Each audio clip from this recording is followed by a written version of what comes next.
कालचा प्रश्न स्वामीने केला होता की हा जीव जन्ममरणाच्या फेऱ्यातून कायमचा मुक्ती होणार अशी काही प्रतीती आहे, असं काही शास्त्र तुम्ही जाणता? मायेंभट्टी म्हणितले आती, मायेंभट्ट काय म्हणताय हो आहे. तर मग गोसावी नावेक शब्दाचे मानस्वी करिले, तव मायेंभट्टी म्हणितले करी आपण कोणी कामे नारायजे. तर तुम्ही इतके दिवस संन्यास घेतला, तुम्ही काय केलं बा? त्या प्रश्नाचे उत्तर जर तुमच्याकडे नाही आहे तर तुम्ही इतके दिवस केलं काय बा? ऐसे प्रति उत्तर दिधले, आणि अशा पद्धतीचं उरपाट उत्तर त्यांनी कुणाला दिलं? आपल्या स्वामींना दिलं. सर्वज्ञे म्हणितले बाई ब्राह्मण काही म्हणत असे. देव बाईला सांग, बाई हा ब्राह्मण पहा काय म्हणून राहिला. बाईसी म्हणितले बाबा दैवाचा भाग्याचा, कारण तिला काही माहीत नाही की यांनी बाबासोबत काय बोललं बा, म्हणून तो का मी तुमच्या दर्शनाला आला बा, तर काही ना काहीतरी चांगलं गोष्ट घेण्यासाठी आला, म्हणून हा कोण आहे? दैवाचा भाग्याचा आहे. सर्वज्ञे म्हटले तैसे नव्हे बाई. देव काय म्हणतात? तैसे नव्हे, हा माझ्याविषयी चांगलं बोलत नाही आहे. एथोनी ऐसे म्हणितले, हा ऐसे म्हणत असे. मी याला एवढंच विचारलं की जन्ममरणाच्या फेऱ्यापासून मुक्त होण्याचं साधन तुमच्याकडे आहे का? काही शास्त्र तुम्ही जाणलेलं आहे का? तव बाईसी म्हटले यासी बाबावरी बुद्धी नाही, बाबावरी ऐसे वो म्हणे. म्हणजे याची बाबावर काही बुद्धी दिसत नाही बा, जर स्वामी त्याच्याबद्दल असं सांगत आहे तर. म्हणून घागरा बांधो आदरीला, मग त्याला काय केले? शिवा द्यायला लागले. तुझा मढा बांधो घागरा, मसल बेरी टुनटुन वाजत जाये. म्हणजे तुझा पूर्ण म्हणजे तुझं मरण येव आणि तुझं स्मशानपर्यंत वाजत गाजत गेलं पाहिजे बा प्रेत. गोसावी श्री करे श्रीमुखे श्रीमुकुटे वारिले. आणि मग अशा पद्धतीने जास्त शिवा द्यायला लागले. मग देवाने तिला म्हटलं की बाई तुझं शिवा देऊ नको त्याला, कारण की तो नवीन आहे ना, आणि नवीन माणसानंतर पहिल्याच दर्शनामध्ये जर अशा शिवा भेटल्या तो चांगला होऊन जाईल तर विपरीत होऊन जाईल, विपरीत होऊन जाईल ना. म्हणून देव तिला म्हणलं का बाई तुम्ही याला काही म्हणू नका. मग श्रीमुकुटे वारिले तरी नायकतीची, पण बाईचा काही ऐकत नव्हत्या. मग गोसावी म्हणितले बाई रहा, खते काही सहसा उल्हाटत असती. कचरा आपण स्वतःहून बाहेर जाऊन पडणार आहे का घरातला, की आपल्याला जमा करावं लागेल सुपलीमध्ये बाहेर टाकावं लागेल. म्हणून देव म्हणतात खते काही सहसा उल्हाटत असती, स्वतःहून कचरा काही बाहेर जात नाही. जीवी अनंता जन्माचे खते बैसले असती, आपल्यावर अनंत जीवाचे काय बसलेले आहे? खत साचलेले आहे. आणि आपण जे देवधर्म वगैरे करत राहतो त्याच्यात काय होते? ते खतं नष्ट होत जातात. पण हा पहिल्याच भेटीमध्ये कसं होणार? काही काही लोक म्हणतात की बा मी एवढं देवाचं करतो पण तर देव ऐकतच नाही. तुम्ही इच्छापूर्तीचे कर्म देवाला सांगितलेच नाही ना, पण तेच आचरत आहो तर करून काही फायदाही नाही ना, त्याच्यापेक्षा न केलेलं चांगलं. ते सहसा कायसेनी फिटती, ते खतं कशाने फिटणार आहे एकाएकी. आणि पूर्वी काही तुम्ही ऐसे न करायची, तुमची आमची पहिली भेट झाली त्यावेळेस तुम्ही काय केलं? तुम्ही आम्हाला पाय पुसणं दिलं बसायसाठी, आम्हाला दुधी करंट्यामध्ये जेवण दिलं. पाऊल पुसणे बैसावया, दुधी करंटा पाणी भातू ऐसे न करायची, असं केलं का नाही तुम्ही? आणि मग बाईसे श्रीमुखाकडे हात नेत पुरे बाबा, मनोनी पोकळी आवरी गोसावी सुरीचा दृष्टांत निरोपिला. आणि नंतर त्याच्यावरून देवाने एका सुरीचा दृष्टांत निरूपण केला. गावाखाती अवघी मिळवणी कामठा घालविती, कातोची कामठा घाली. गावामध्ये खाती आलेला असतो आणि तुम्हाला माहीत आहे खात्याजवळ आपण सर्व साहित्य हे करायसाठी विकून टाकतो, एक तर जुने झाले असेल तर, नाही तर नवीन काहीतरी बनवण्यासाठी आपण ते मोडीला देऊन देतो. अवघे गावीचे खांडी सूर्यानी स्वीती, गावातले सर्व लोक त्याच्याजवळ सूर्या जे आहे, जेवढे पण आपले लोखंडी साहित्य आहे तेवढे एक तर धार मारायला घेऊन येतात, नाही तर मोड द्यासाठी आणि नवीन बनवण्यासाठी घेऊन येतात. एखाद्या एकाची सांदी सवडी सुरी पडली असे, एखादा गरीब माणूस असतो त्याच्याकडे एक सांदी सवडी सुरी पडलेली असते अशी बेकार, तो घेऊन ये आणि मग ती सुरी तो काय करतो, तो त्याच्याजवळ घेऊन येतो. म्हणे सुरी लावणी द्या, या सुरीला तुम्ही धार लावून द्या, ती पूर्ण बोचट झालेली आहे, काही कामाची नाही आहे. तो हाती घे ऐसी पाहे, ते सुरी तो हातामध्ये पकडतो ना, असं अडचून पडून पाहतो की हे सुरीचं अजून काही होऊ शकते का. म्हणे हे सुरी रायासी योग्य, म्हणे ही सुरी जर आपण राजाला नवीन करून दिली तर ती राजाच्या उपयोगात पडेल. हे अवघी खतेनी खादली असे, आगी आणतू घाली जेल तरी जळोनी जाई जेल. त्या लोहाराला त्याचं सुरीचं नवीन स्वरूप देऊन राजाला अर्पण करता येत होतं, परंतु एखाद्या जर माणसाला आपण त्याचं महत्त्व सांगितलं तर तो काय करेल, त्याचं दाम वाढवून घेणार आणि नंतर त्याला देणार. म्हणून तो काय सांगतो, हे अवघे सुरी पूर्ण कशी खतानं खातेली आहे. म्हणजे एखादी सुरीला आपण अशी पडीत ठेवली, त्याला जंग लागून जाते, ती चालत नाही. सर्व त्याचे पाठ जे आहे त्याला जे नटबुंड लावलेलं ते पूर्ण ढिले होऊन जातात. त्याच्यामुळे ते काय म्हणतो, हा काय म्हणतो,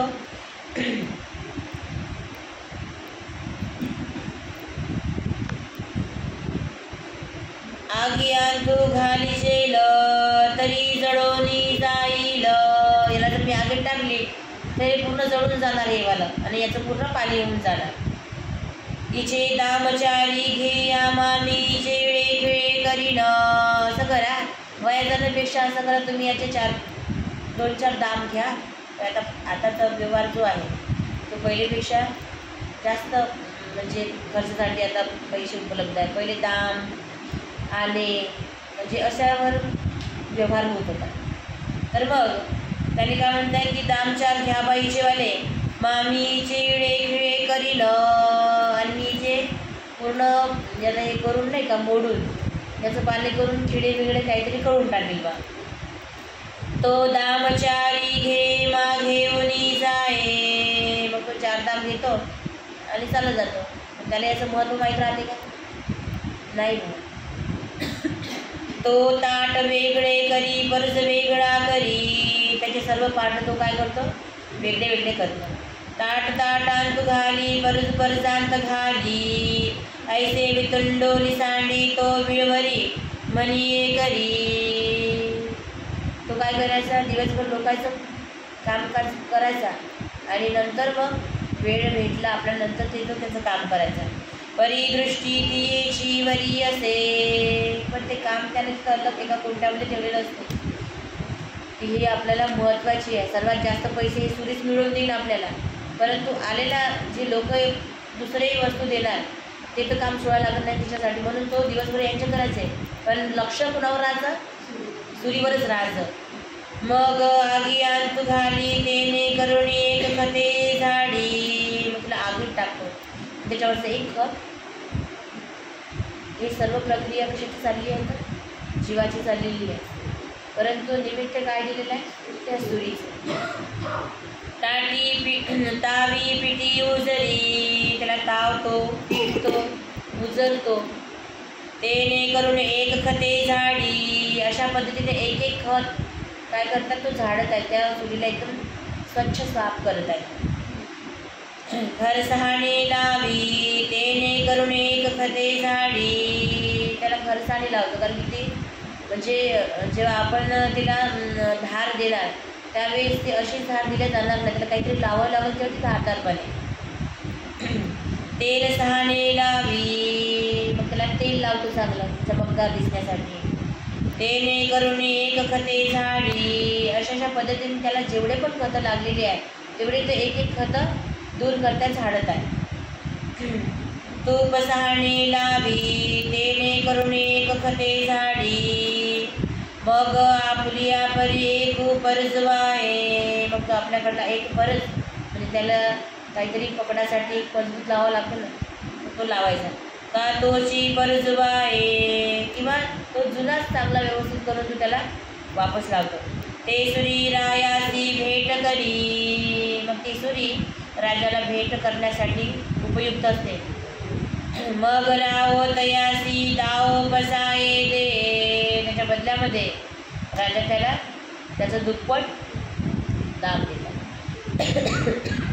मग तो राव बैसला असे ते वेळी पुढा ठेवी. राजा जेव्हा तो सुरी घेतो आपल्या समोर ठेवतो.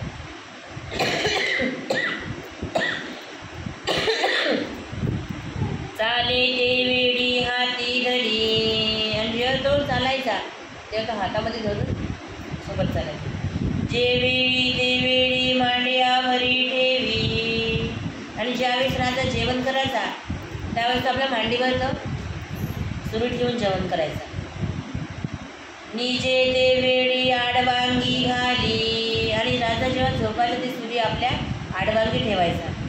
ऐसा ती केवेळा ही विसरेना. एक क्षणभर सुद्धा राजाला त्या सुरीचा विसर पडत नव्हता. इतकी सुंदर ती सुरी झालेली होती. कैसे परमेश्वर जीवासी बोधदातृत्व देवोनी चारी ज्ञाने निर्वाळुनी प्राप्ती करोनी ईश्वर स्वरूपी मिळवती. त्याच पद्धतीने परमेश्वर सुद्धा या जीवाचे सर्व खतं फेडतात. या जीवाला लागलेले अविद्या फेडतात, आद्यमळ फेडतात, याची जीवत्व नाहीसं करतात. आणि अशा पद्धतीने परमेश्वर आपल्या स्वरूपामध्ये मिसळवतात या जीव स्वरूपाला. मग सर्वज्ञे भट्टा ते म्हणितले. मग आता भट्टाले म्हणजे माहीम भट्टाला देव म्हणताय. तरी कायसे नियाती. प्रश्न तोच आहे, कारण की अजूनपर्यंत तर काही उत्तर काही दिलेलंच नव्हतं. कैसी याती. माहीम भट्टी म्हणितले जीव कर्म करी. आता तो सांगत आहे का जीवानं कर्म केले पाहिजे.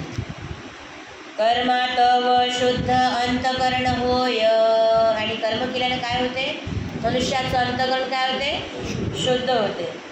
शुद्धे अंतकरणी वैराग्य उपजे.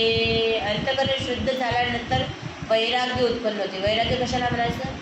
विरक्तता, संसारापासून वेगळं राहावं, कोणाशी बोलचाल नाही करावं, आपलं थोडंसं आयुष्य आहे ते आपण परमेश्वर म्हणजे उपासनेमध्ये व्यतीत करावं, अशी विरक्तता गेली त्याला काय म्हणतात? वैराग्य. वैराग्यात व ज्ञान उपजे. आणि वैराग्य आलं की आपोआपच ज्ञान होते. ज्ञान देव मोक्ष. आणि ज्ञान झाल्यावर आपल्याला मोक्ष होतेच. यावरी सर्वज्ञे म्हणितले कर्मात किती भेद. मग माहीम भट्टाला प्रश्न करतात, कर्मामध्ये किती भेद आहे का? किती भेद आहे कर्मामध्ये? किती? बरोबर. माहीम भट्टी म्हणितले षडविध भेद उच्चते. माहीम भट्टांनी 6 सांगितले, कारण की ते ब्राह्मण आहे ना. मग ब्राह्मण आहे तर तो आपलेच कर्म सांगेल ना. मी तुम्हाला काल ब्राह्मणाचे 6 कर्म सांगितले, षटकर्म. त्याने इथे पण 6 कर्म सांगितले. यजन, याजन, अध्ययन, अध्यापन, दान, प्रतिग्रह. यजन काल सांगितलं. यजन म्हणजे काल सांगितलं. यजन म्हणजे यज्ञ करणे. लक्षात ठेवा, यजन म्हणजे यज्ञ करणे. याजन म्हणजे करून घे. अध्ययन, अध्यापन, दान, प्रतिग्रह म्हणजे दान देणे पण आणि दान ठेवणे. ब्राह्मणाचे षटकर्म त्यांनी सांगितले. सर्वज्ञे म्हणितले नित्य नैमित्तिक कर्मे तिये प्रतिदिनीचे या प्रतिवाया परिहारा गेली. म्हणजे नित्य कर्मे नैमित्तिक कर्मे प्रतिदिनीची या प्रतिवाया परिहारा गेली. आपण रोज जेवढे पण कर्म करतो कर्मामध्ये आपण आपल्याकडून पाप होत नाही का? कर्म करताना लक्षात ठेवा. आपण जे कर्म करतो कर्मामध्ये पाप होते किंवा नाही सांगा.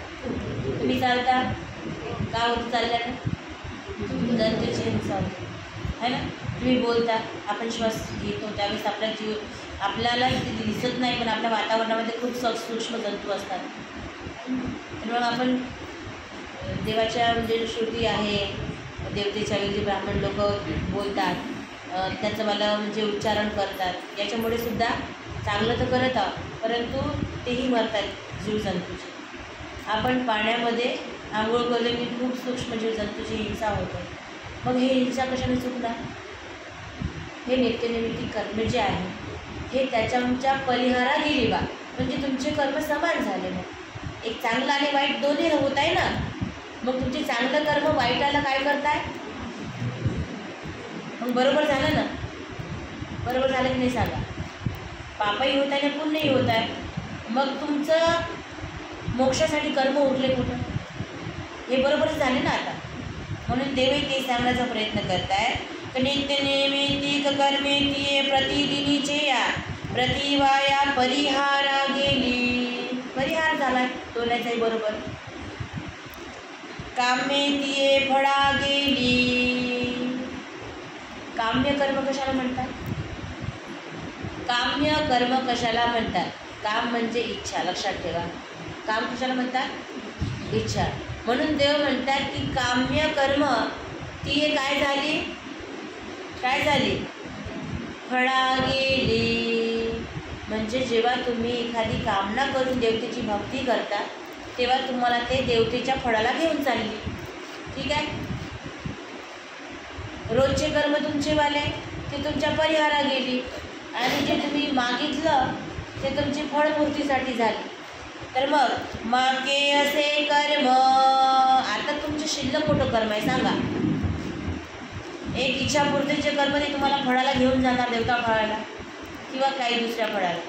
आणि जे रोजचे जे तुमचा देवधर्म जे तुम्ही ते करताय स्वतःसाठी म्हणून ते तुमची बाकी झाली या हिंसेची. आता दुसरं कर्म मोक्षासाठी उरलं कुठं आहे? त्याचा प्रश्न बरोबर आहे की नाही? स्वामीचा प्रश्न बरोबर आहे की नाही? लक्षात घ्या. हाच पॉईंट ऑफ आहे आपल्याला. आपल्याला मोक्षाला जाण्यासाठी हाच मोठा पॉईंट ऑफ व्ह्यू आहे. कारण की काही काही बारीक बारीक गोष्टीची आपल्याला समजत नाही. ह्या ध्येयावर माहिती की आपल्याला म्हणजे खूप म्हणजे बारकाई नजर द्यावं लागेल की प्रश्न उत्तर झाले कसे. म्हणून देव म्हणताय मागे असे कर्म मा कायसी शुद्ध अंतकरण होईल. आता सांगा की आता कर्म सुरले नाही आहे तर तुमचं काहीच्यानं शुद्ध अंतकरण होणार आहे. मागे असे वैराग्य कोणत्या कर्माने आता तुम्हाला उरणार आहे? वैराग्य होणार आहे. मा कायसी ज्ञान उपजेल. कसं का तुम्हाला ज्ञान होणार आहे? मा ज्ञान देव के असे मोक्ष आणि तुम्हाला मोक्ष मिळणार. अशा कर्माने मिळणार आहे का मोक्ष? एकी क्रियेच्या ठाई काही दोन्ही फळे असती. एका कर्माच्या ठिकाणी दोन फळे मिळणार आहे का तुम्हाला? मिळेल का? कर्म एक आहे पण फळ दोन आहे असं होईल का? नाही. जे कर्म आहे मला त्याचंच फळ द्या भेटल. हे तव अवघेची लटिके. हे सर्व जे तुम्ही बोलले ते काय? लटिके. आणि ह्या सर्व पूर्ण लटिकच आहे. आणि अविद्यायुक्त जीवा स्वतः ज्ञान न संभवे. वरून देव सूत्र उच्चारण करतात का जीवा स्वतः ज्ञान न संभवे. जीवाला स्वतःहून ज्ञान होऊ शकत नाही. ज्ञानासाठी तुम्हाला कोणाची आवश्यकता पडेल? गुरुची आवश्यकता पडेल. ज्ञानी गुरुची आवश्यकता पडेल. असं स्वतःहून तुम्हाला ज्ञान होणार नाही. तर मग का न संभवे आणि का संभवे यावरी उघाणी प्रवर्तली. आणि मग त्यांची जी आहे चर्चा पुढं चालली, का बरं होत नाही मग आणि का होते मग. खूप चर्चा झाली यांची. गोसाविया मराठी बोलता माहिमभट्टी जीवी म्हणितले. आता माहिमभट्टाचा आणि श्री चक्रधर स्वामीचा संवाद जो आहे तो मराठीमध्ये सुरू होता. आणि मग यावरी माहिमभट्टी जीवी म्हणितले. तर माहिमभट्ट म्हणताय की आता हे याने आता परिहार कसा देऊ बा, हे फक्त मराठीच बोलून राहिले, असं करतो मग ती याच्यासमोर संस्कृत बोलतो म्हणे. आता मराठी अनावर बोलती ते हे गणपती आपयो म्हणितले ते सत्यची. म्हणजे गणपती आपण सांगितलं होतं ना, संस्कृत बोलतात की नाही हे मला माहीत नाही, परंतु मराठी एकदम बोलतात ते त्यांना दिसून बी आलं. हे ते सत्यची हे त्याच्या चर्चेमध्ये दिसूनच पडलं. घडियाचारी मराठी अवघाणी झाली. 4 घटिकेपर्यंत मराठीमध्ये बोलणं झालं. गोसावी मराठी निरुत्तर केले आणि याला देवाने निरुत्तर करून टाकलं, अजिबात मराठीमध्ये. मग माहिमभट्टी पोटी म्हणितले आता संस्कृते उपन्यास करू. आता आपण याला संस्कृतमध्ये आपण यांच्यासोबत शास्त्र चर्चा करू.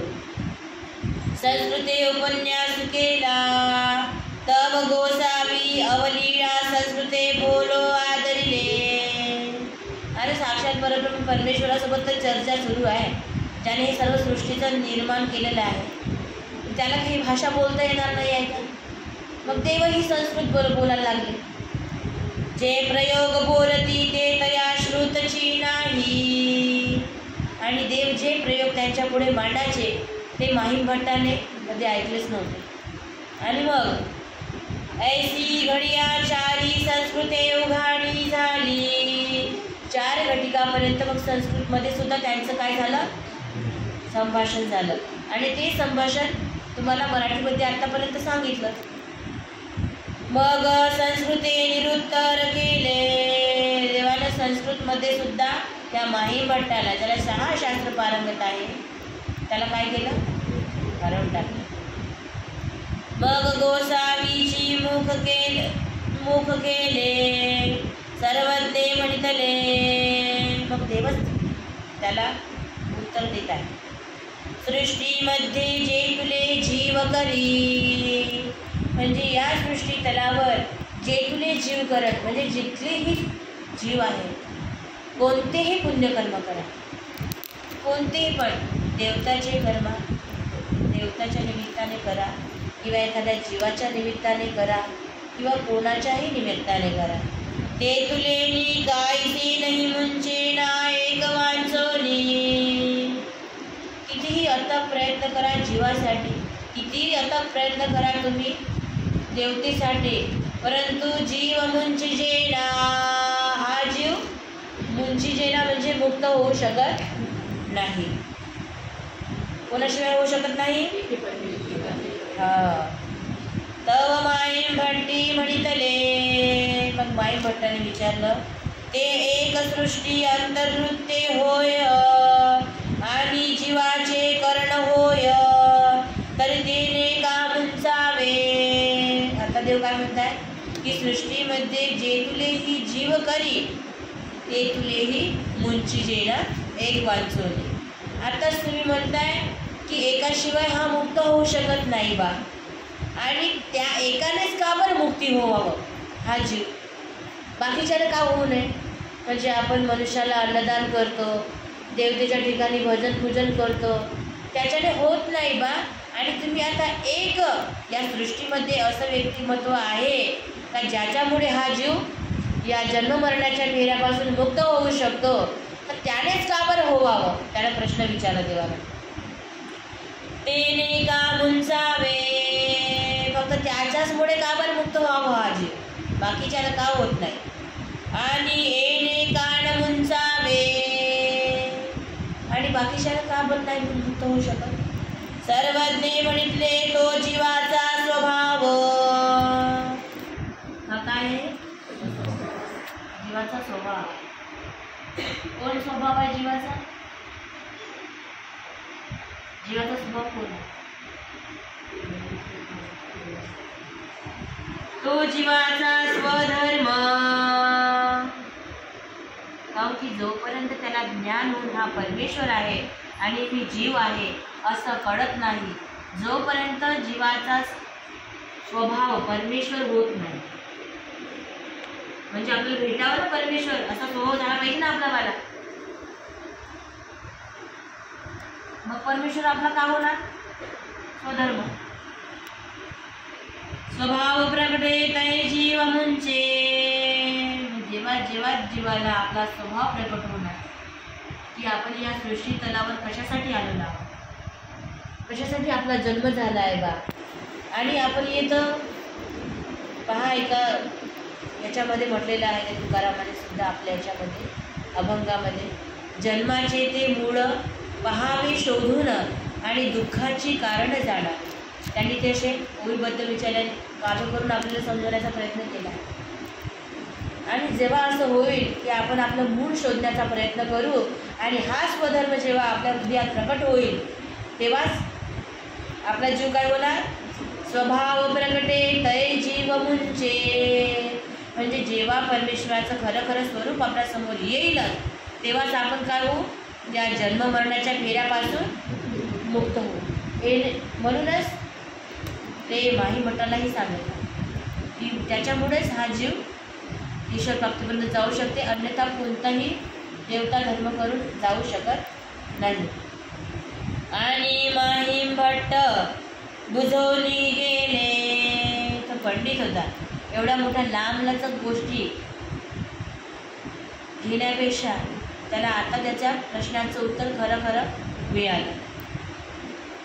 परंतु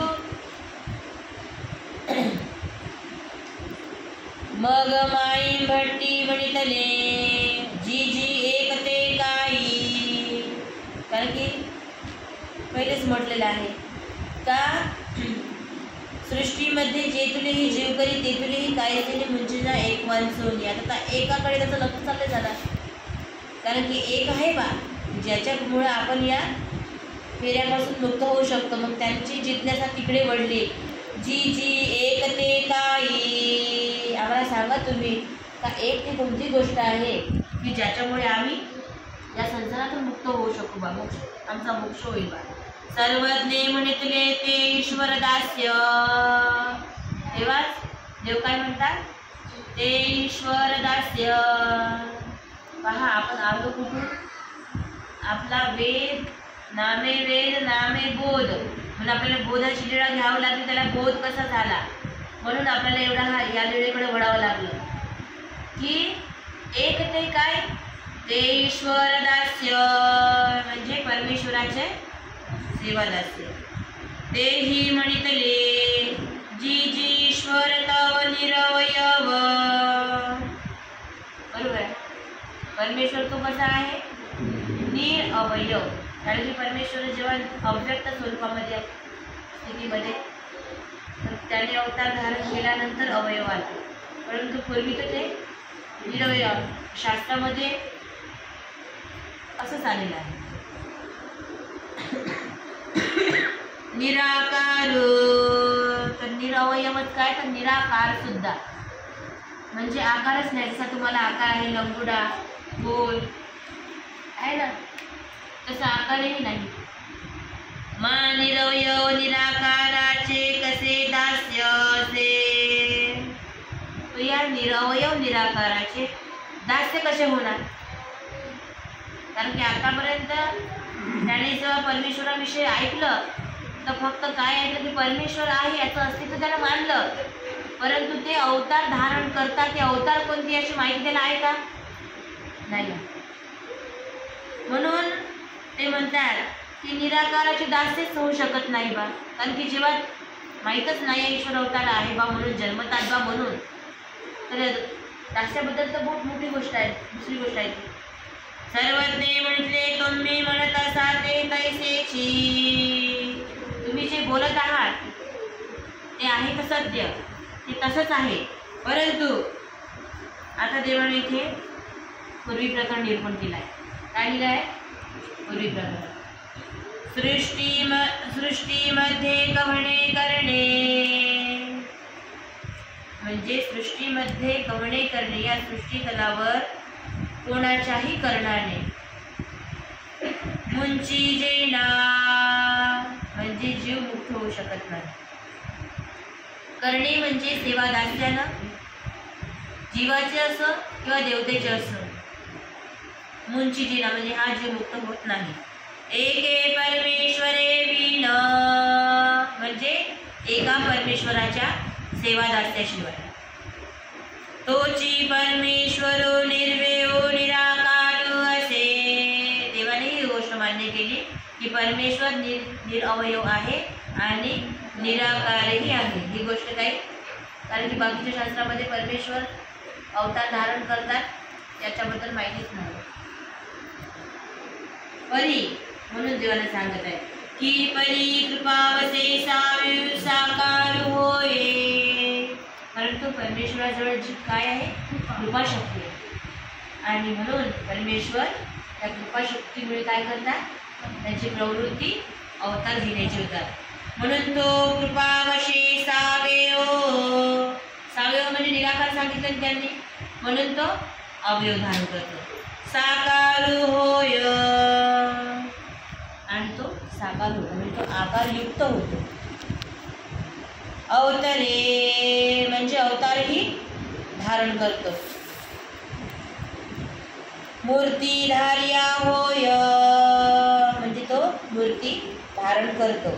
आपुले सन्निधान देते दास्य मोचक, ते आपले परमेश्वर अवतार धारण करून जे सेवा दास्य देईल ते दास्य काय आहे? मोचक म्हणजे मुक्ती देणारे आहे. या जीवाला कायमचं जन्म मरण्याच्या फेऱ्यातून मुक्त करणारा दास्य परमेश्वराचा. एखादी परमेश्वराची जाणीव होऊ शकत नाही आणि त्याचं दास्यही होऊ शकत नाही. जर आपल्यामध्ये ईश्वरापर्यंत दास्य पोचवायचं आहे तर पहिले आपल्याला नामधारकापासून, वासनिकापासून, भिक्षुकापासून, ज्ञानियापासून, भक्तापासून सुरुवात करायला लागतो.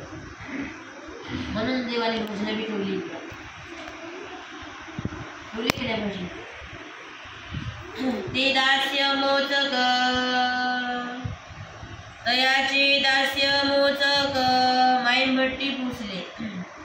जी जी सृष्टीमध्ये परमेश्वर अवतरे, जी तुम्ही आताच म्हटले की सृष्टीमध्ये परमेश्वर अवतार धारण करतात, तरी तो कवण म्हणून ओळखावा.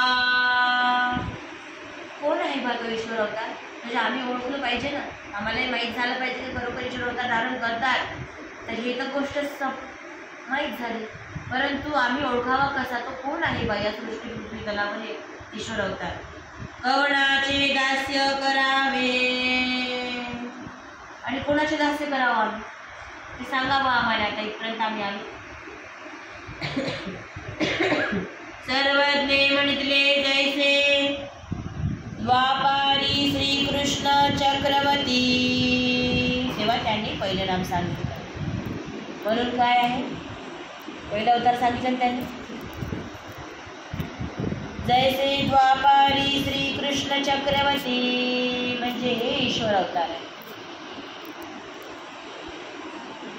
माहिमभट्टी म्हणितले जी जी, त्यांनी समजले त्यांची.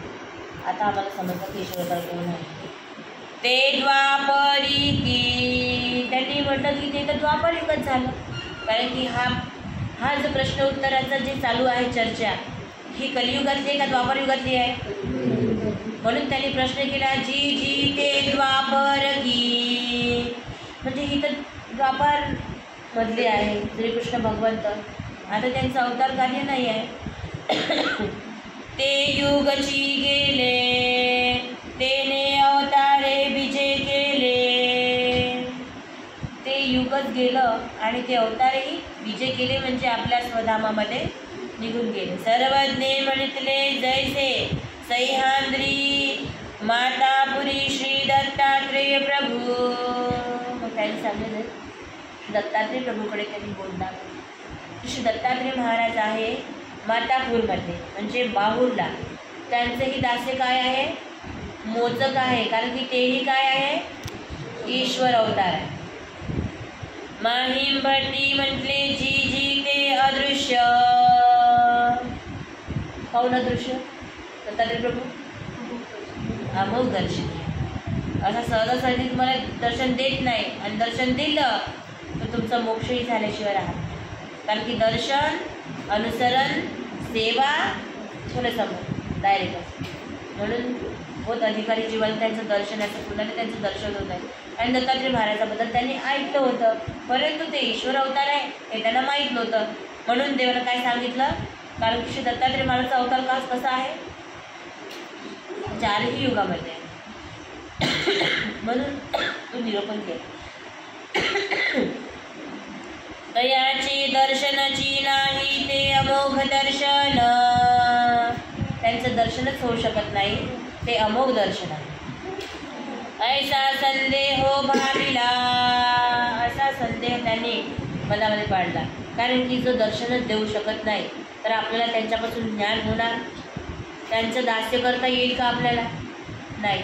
मग एवढे कष्ट घेण्यापेक्षा त्याला वाटलं की अजून कोणी अवतार असेल बा त्याचं सेवा दास्य आपल्याला. कारण की देवाला आतापर्यंत आपलं नाव सांगलं का? नाही सांगलं. सर्वज्ञे म्हणतले जैसे द्वारावती श्री चांगदेव राऊळ. देव काय म्हणताय? जैसे द्वारावतीला चांगदेव राऊळ आहे, तुम्ही त्यांची सेवा दास्य करा. त्यांची सेवा दास्य केल्याने हा जीव उत्तम. माहीम भट्टी म्हणितले जी जी ते तै की तेही ते पूर त्यजिले. त्यांना 6 शास्त्रात पारंगत होते, त्याच्यामुळे त्यांना श्री चांगदेव राऊळांबद्दल सुद्धा माहिती होते. त्यांनी काय म्हणतात की त्यांनी ते पूर त्याग केलं. त्यांनी काय केलं? ते पूर त्यागलेलं आहे. ते आता नाही की आता ते नाही आहे, कारण की कामाख्यानिमित्त पूर त्याग केला आहे ना श्रीचक्रपाणी महाराजांनी, आणि म्हणून तेही ते याच्यामध्ये नाही. माहीत आहे की नाही लीळाचक्रपाणी महाराजांची? कोणामुळे पूर त्याग केला? कामाख्या हट्टयोगिनी तिच्या निमित्ताने श्रीचक्रपाणी महाराजांनी आपला पूर त्याग केला. आणि पूर त्याग केला त्याच्यामुळे ते काय म्हणतात, ते ईश्वर अवतार नाही आहे बा. आता सर्वज्ञे म्हणितले जैसे आतास्या आजिकारी रुद्रपुरी श्री गुंडम राऊळ. म्हणून मग त्यांनी श्री गोविंद प्रभू महाराज परमेश्वरपूरला राज्य करतात त्यांच्याकडे बोट दाखवला की तेही ईश्वर अवतार आहे, तुम्ही तिथे सध्याच घेऊ शकता. त्यांचंही सेवादास्य काय आहे, मोचक आहे, मुक्ती देणार आहे. आणि तेव्हा श्री प्रभू बाबा अवतार कार्य होते त्यांचे. त्याच्यामुळे मग ते प्रत्ययासी आले. त्याने ही गोष्ट तर प्रत्ययाला आली, परंतु श्री प्रभू बाबाविषयी काही माहिती आहे. कारण की त्यांनी तो अवताराचा स्वीकार केला होता की त्यांच्या प्रवृत्तीनुसार सर्व कार्य होतं, नाही का नाही. त्यांनी त्यांच्यामध्ये क्षमतेचं काही म्हणजे हे नाही की त्यांनी कोणाच्या वेळेला काय देऊ शकणार, परंतु प्रवृत्ती देण्याची, आहे का नाही. म्हणून त्यांच्या मनामध्ये पुन्हा शंका आली. परी सविशेख बुजतीशी ना. माईन म्हटल्याला अंतकरणामध्ये त्यांनी अजून बुजले नाही बरोबर त्या अवताराविषयी. कारण की ते अवताराचे खेळ क्रीडा पाहून म्हणजे त्याचं वागणूक पाहून मनुष्याला वाटत नाही की हे ईश्वर अवतार आपल्याला मोक्ष देखील बा. परंतु परमेश्वराने सांगते ते मोक्ष देखीलच, ते देणारच आहे. परंतु ज्ञान, अजून ज्ञान अपुरा आहे. ज्ञानासाठी अवतार कसा पाहिजे बघ आपल्याला. आपल्यासमोर दिसणारा, उठणारा, बसणारा असं पाहिजे. शिव बाबा आता इथं आणि थोड्या वेळातच कुठं, तर मग म्हणून त्याला तो अजून तो त्याच्या मनामध्ये प्रश्न पडला. मग माहीम भट्टी म्हणितले जी जी ते अबोलणी वस्तू जी. ती अबोलणी वस्तू म्हणजे स्वतःहून ती काहीच बोलणार नाही आपल्यासमोर. आणि म्हणून तयाचे दास्य कैसे निघडेल जी. अशा ईश्वर अवताराचे दास्य तरी आम्हाला कसे घडणार. कारण की श्रीप्रभूला आवडत नव्हतं जास्त कोणी जवळ आलेलं, दूर पडायचे कोणासोबतही. आंघोळीसाठीच तर महादाईसाने एवढा मोठा हांडा मांडला होता. आता देवाच्या डोक्यावर तेल टाकून दिलं का खूप बुरशी चढली होती देवाच्या डोक्याला गोविंद प्रभूच्या. आणि मग आता आपण सांगून नाही घालणार तर कसं करायचं. म्हणून ते जाऊन माहिती आहे का खूप शिवा दिल्या माई महादाईसाला. मेली जाय होय तिकडं म्हणे. आणि खूप खूप शिवा दिल्या तिला. मग एका घरी जाऊन नाही का एका दरवाजाला जाऊन असे चिटकून बसले शिरो बाबा. मेली जाय मादी भेंडी म्हणे, दांडेने सीस लावावी म्हणे, हाणावे म्हणे असे म्हणायचे तिला. तिला मारावं बा एक दांडा माझ्या डोक्यावर तेल टाकलं तर. म्हणे बाबा तुमचं खूप दिवस झाले, आंघोळ नाही झालेली आहे, तुमच्या डोक्याला बुरशी चढलेली आहे बा, आता मग थोडंसं मी लावलं बा. खूप तिला शिवा द्यायचे पण ती जवळ जाण्याचा प्रयत्न करायची. हांडा इकडं पाणी गरम करून ठेवलेला होता, आता आंघोळ करून देईल बा म्हणून. कितीतरी मनवण्याचा प्रयत्न केला. मग तिला वाटलं आता का करावं आपण. कारण की एखादी हट्टी व्यक्ती राहते आपल्या मुलाला मनवासाठी आईला काही ना काहीतरी उपद्रव करावा लागेल. ती बिचारी मग आता खूप म्हणजे इकडं गोविंद प्रभू धावते तिकडं एका तेलाच्या घरी जाऊन बसले देव तिकडं रागा रुसून. आता मग देवाचा एक विचारच धरला तिनं आणि अशी चोळायला लागली. जी आमची जर गोसावी असते ना म्हणे तिच्याकडं स्वामी आम्हाला म्हणे सेवा करू दिली असती म्हणे, आंघोळ घालू दिली असती म्हणे. असे म्हणून नाही का तिला नाही का मग श्रीप्रभूला असं वाटलं तर नाही द्यावं बा. एका ईश्वराची प्रवृत्ती राहते ना सेवादासामध्ये माणूस योग्य होऊन राहते. म्हणून एक श्रीचरण तर घेतला, दुसराही घेतला. मग असं करून म्हणून मग तिला देवाला आंघोळ घातली. मग अशा ईश्वर अवताराजवळ आपल्याला ज्ञान होईल का बा आहे ना. म्हणून त्याने तो प्रश्न केला की अबोलनी वस्तूची तयाचे दास्य कैसे निघडेल जी. दास्य करून देतो तरी सन्निधान ते कैसे. आणि मग अशा ईश्वर अवताराचे सन्निधानच कसं होणार आम्हाला.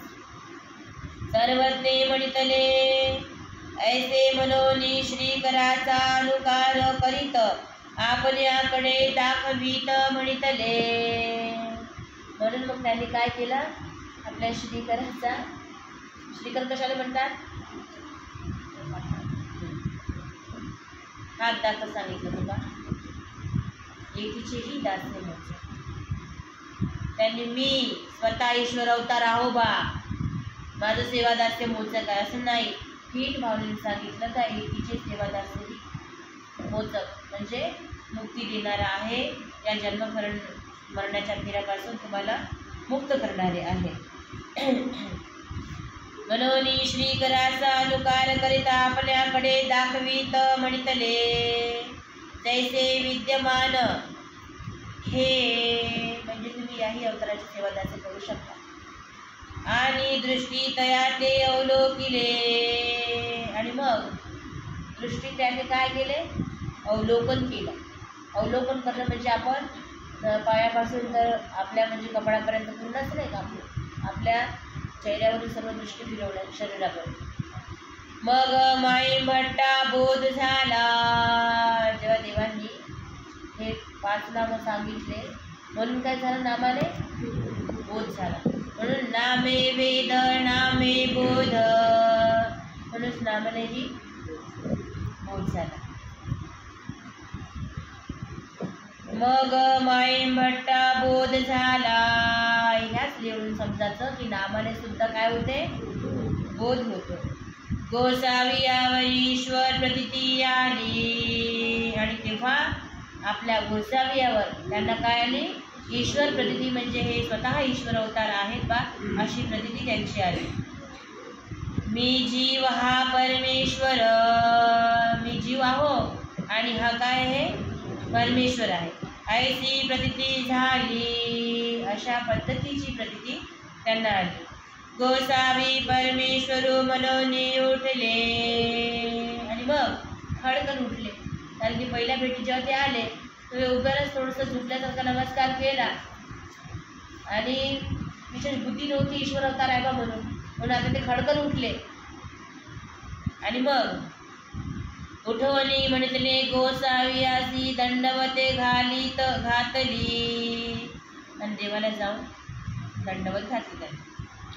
श्री चरणा लागले आणि मग देवाच्या श्री चरणालाही त्यांनी नमस्कार केला, माथा ठेवला. असा अखंड पंडित होता की ज्याला कोणीही हारू शकत नव्हते चर्चेमध्ये. तो आज काय झाला, आज चर्चा करून हारलाही आणि त्याला बोधही झाला की ईश्वराने मी जीवन. तो उठला आणि नमस्कार केला. देवाच्या श्रीचरणावर त्याने माथाही ठेवला. माहिमटी पुसले जी व्यक्ता अव्यक्ता परमेश्वराचे कैसे व्यापार. मग त्यांनी विचारले व्यक्त आणि अव्यक्त परमेश्वराचे व्यापार कसे चालतात. कारण की व्यक्त शब्दाचा अर्थ काय होते, आता हे अवतार जे दाखवले त्यांनी हे व्यक्त झालेले आहे, म्हणजे अवतार धारण केलेले आहे. परंतु अव्यक्तामध्ये जो परमेश्वर अवतार राहतो त्यांचे कार्य काय बा आणि यांचे कार्य काय बा, यांनी व्यापार कसे करतात. सर्वज्ञ म्हणितले भट्टो व्यक्ती शक्ती ते आदी करुणी परमेश्वरीची व्यापार ती.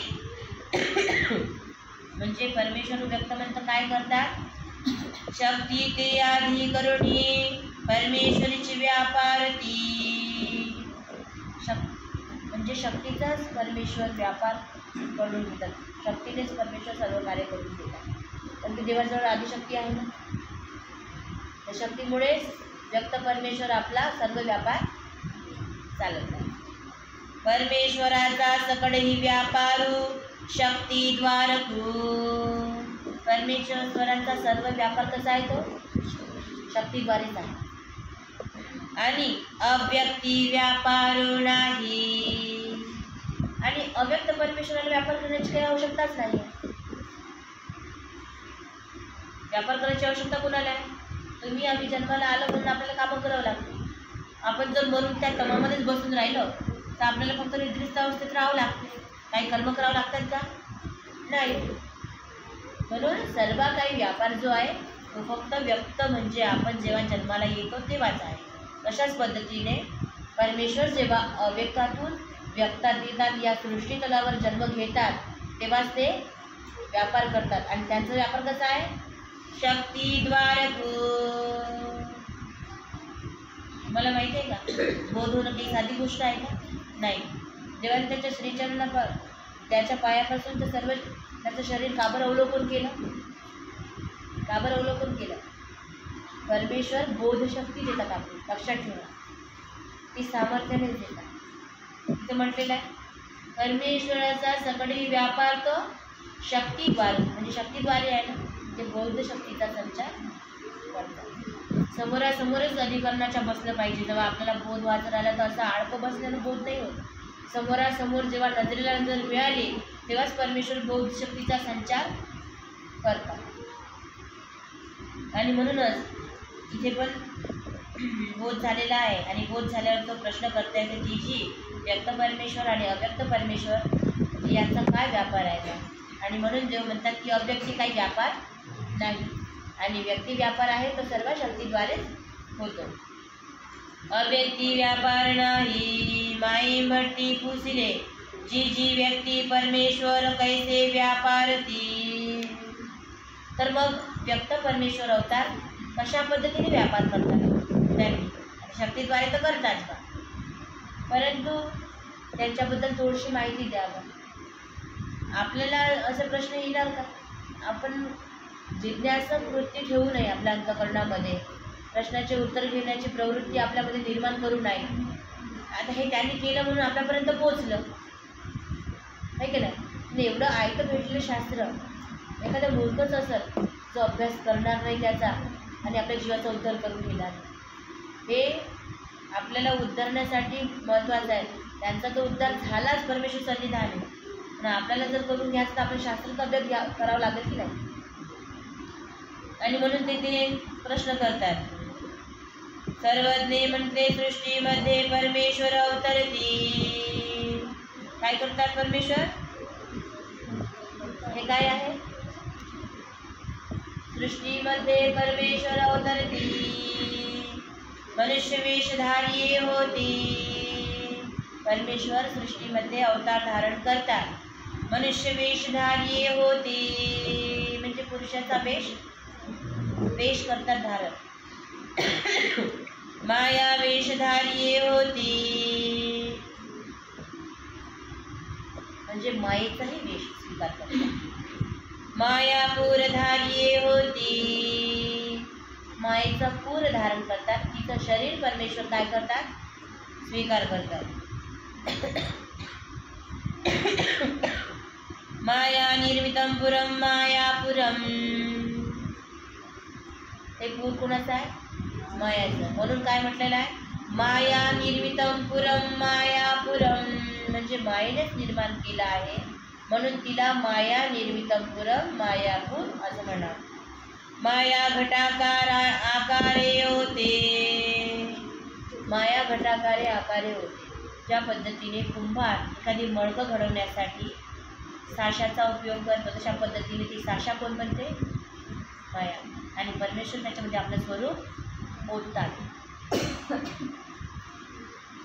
नखचर्मरोमादी करुणी शुद्ध चैतन्य चिते, परमेश्वराच्या नखापासून केशापर्यंत शुद्ध चैतन्य चिते म्हणजे शुद्ध चैतन्य त्याच्यामध्ये येतात जेव्हा अवतार धारण करतात. मायापुरी मायेसी अभिमानो, आणि त्या शरीराचा अभिमान कोण घेते? मायाच अभिमान घेते. कारण की परमेश्वर पण त्यांशी सांगितलं हे तर निराभिमान. परमेश्वर काय म्हणताय? मी निराभिमान, मी स्वतःचा अभिमान कधीही घेत नाही, परंतु आपल्या लागोनी स्वाभिमानियाचे स्वाभिमान, आपल्या भक्ताचं घेता अभिमान. तशाच पद्धतीने माया पूर झालेली आहे परमेश्वराची, त्याचा अभिमान कोण घेते? माया. ब्रह्मांडी शक्ती अधून शक्ती व्यापारू, आणि ब्रह्मांडी शक्ती अधीन शक्ती व्यापार. ब्रह्मांड असताना आहे ना, तिथे शक्तीच्या अधीन शक्ती व्यापार असते. मायापुरी ईश्वराधीन शक्ती व्यापारू, आणि मायापुरी म्हणजे ईश्वर अवताराच्या ठिकाणी ईश्वराधीन शक्ती व्यापार. सर्व शक्त्या परमेश्वराच्या अधीन असतात पूर्ण. कोणत्या स्वरूपामध्ये असतात? ओळगण्या माहिती? ओळगण्या बनून परमेश्वराच्या स्वरूपी ओळख आपल्यासाठी असतात. मायापुरी इतर शक्ती तुल्य माया, आणि मायापुरी काय आहे? इतर शक्ती तुल्य माया. परमेश्वरापुढे सर्वजण काय आहे? समान आहे. आपल्याला देवाला सांगितलं ना, कर्मविषया देवता होती, अष्टदिन देवता होती. या कशा आहे माहिती आहे का? एकूच एक नीच आहे. परंतु तिथे ईश्वराच्या सर्व मायासुद्धा ईश्वराच्या ठिकाणी कशा आहे? सर्व शक्ती समान आहे. हे परमेश्वर भेदभाव जीवात ठेवत नाही, देवतेत ठेवत नाही. ईश्वरी संपूर्ण शक्ती, परमेश्वराच्या ठिकाणी काय आहे? संपूर्ण शक्ती आहे. ते व्यापारासाठी काही थोडंसंच भाग आलेला आहे, संपूर्ण शक्ती आलेली नसणे. ते संपूर्ण शक्ती सहित परमेश्वराच्या सेवेमध्ये उपस्थित राहतात. जीवी अंशता शक्ती ऐसिया मायापुरा ते स्वीकरोणे कर्मविसिता मनुष्य देह युक्त जीवा ज्ञान परमेश्वर ज्ञानपर्यंत परमेश्वर आपला संबंध देती. जीवी अंशता शक्ती म्हणजे जीवाच्या ठिकाणी देवतेचा काही अंशभाग आहे की नाही? जीवाच्या ठिकाणी काही अंशत्वे देवता शक्ती आहे की नाही? म्हणून काय म्हटलेलं आहे? जीवी अंशता शक्ती म्हणजे जसे परब्रह्म परमेश्वर या सृष्टी तलावर आले ना, अव्यक्तातून आले का व्यक्तातून आले? अव्यक्तातून आले, व्यक्त झाले. तशाच पद्धतीने देवतासुद्धा आपल्या स्वरूपामध्ये काय होत्या? अव्यक्तात होत्या. परंतु ही सृष्टी निर्माण केली त्यावेळेस त्यांनी सुद्धा काय केलं माहिती आहे का? त्यांच्या ब्रह्मांडस्थ जे आहे तिथून त्या शक्तीसुद्धा आलेल्या आहेत. अव्यक्तातून त्या व्यक्तात आलेल्या आहेत. कशासाठी आल्या? त्या ब्रह्मांडाची निर्मिती कशासाठी झालेली आहे? ब्रह्मांडाची निर्मिती कशात झाली हे तुम्हाला माहीत पाहिजे. परमेश्वर जीवाचं ज्ञान देईल आपल्या मोक्षाला जाण्यासाठी. आणि एखाद्या देवताच्या ठिकाणी भजन वगैरे घडलं, पूजन वगैरे घडलं, देवता देणार नाही का? त्या कुठे भोगवणार? म्हणून त्या ब्रह्मांडाचं तयार झालेलं आहे. तिथूनच त्या जीवाच्या ठिकाणी सुद्धा अंशरूपाने पिंडस्था बनून त्या आपल्या शरीरामध्ये काय आहे विराजमान. जीवी अंशता शक्ती पण अंशरूपाने थोडीशी, फक्त आपल्याला डोळ्यानं थोडंसं दिसलं पाहिजे, नाकाने आपल्याला सुगंध घेता आला पाहिजे, कानाने आपल्याला ऐकता आलं पाहिजे, अशी अंशता आहे. ऐसिया मायापुरा ते स्वीकरोनी कर्मभूमी स्थिता मनुष्य देहयुक्ता जेव्हा ज्ञान पर्यंत परमेश्वर आपला संबंध देती. अशा मायापुराचा स्वीकार परमेश्वर करतात आणि करून काय करतात? कर्मभूमी स्थिता मनुष्य देहयुक्ता, या कर्मीमध्ये जे मनुष्य देह आहे त्यांना काय करतात? त्या जीवांना ज्ञानपर्यंत आपला संबंध देतात. जोपर्यंत या जीवाला ज्ञान व्हावं तोपर्यंत परमेश्वर आपला काय देतात? संबंध देतात. समजलं प्रकरण तुम्हाला? चांगलं भोगा डबल टिबल याचं तुम्ही मनन चिंतन ठेवा. त्या दिवशी तुम्हाला प्रश्न केला होता. काय प्रश्न केला तर परमेश्वराच्या 3 प्रवृत्त्या सांगा. की परमेश्वराच्या 3 प्रवृत्त्या कोणत्या? एक सांगा. सृष्टी रचना म्हणजे सृष्टी रचना आहे ना. मायेच्या परमेश्वराच्या प्रवृत्तीनुसार माया काय करते? सृष्टी रचना करते. परमेश्वराच्या प्रवृत्तीने माया काय करते? संहार करते. आणि परमेश्वर जेव्हा जन्माला यायला लागतात तीही प्रवृत्ती कोण ओळखते? माया. म्हणजे ती प्रवृत्ती कोणती? जन्माला येण्याची प्रवृत्ती सुद्धा ती ओळखते. की ईश्वर होता कधी कधी तर जन्म घेतात अशी म्हणून ती तिची वाट पाहत राहते. कारण की शरीर बनायचं आहे ना, सर्व काही तिला करायचं आहे ना तयार. त्याच्यामुळे ही तिसरी प्रवृत्ती लक्षात ठेवा. 3 प्रवृत्ती. दंडवत हो